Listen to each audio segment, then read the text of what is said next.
ngàn lang thang một mình cũng chẳng làm sao bao nhiêu lâu nay tôi đã quen rồi quen rồi quen một mình như thế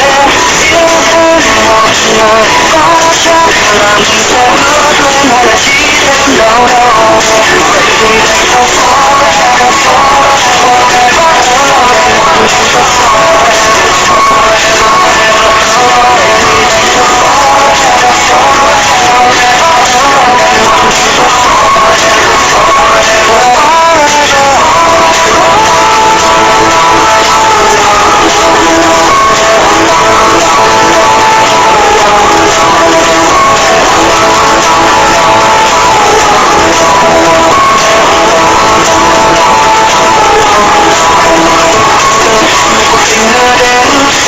đừng một thời rồi đi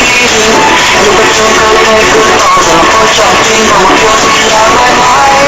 chỉ có trong phim đẹp thôi nên đừng có ai làm một mơ đến cuộc đời tranh với hàng tiếng hò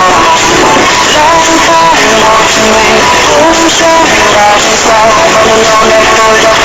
quen rồi quen một mình như thế yêu hơn một người có chắc là mình sẽ bước lên hay là chỉ thêm đau đầu vậy thì đành cho forever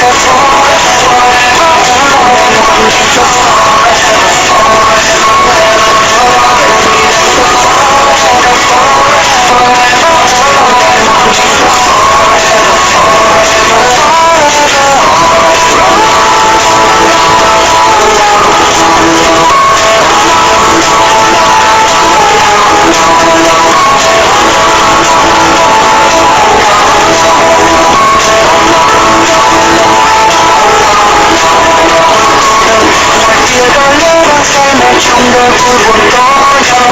ngồi đây tôi hát cho riêng một mình vui buồn chỉ có tôi dù chân đôi lúc trên con đường xa không có ai để nhớ thương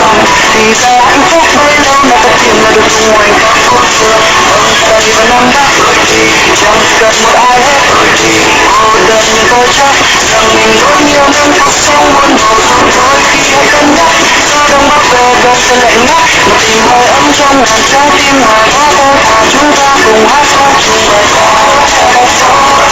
bài ca